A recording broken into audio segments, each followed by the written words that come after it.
Itinanggi ng China ang ulat na umano'y paggamit ng mga Chinese na mangingisda ng cyanide sa Baho de Masinloc. Ayon sa isang tagapagsalita ng Chinese Embassy, baseless o walang batayan at sheer fabrication o gawa-gawa lang ang nasabing ulat.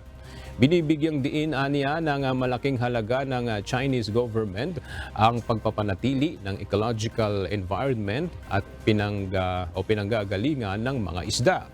Nauna nang inihayag ni National Security Council Assistant Director General Jonathan Malaya na iniimbestigahan nila ang nasabing ulat.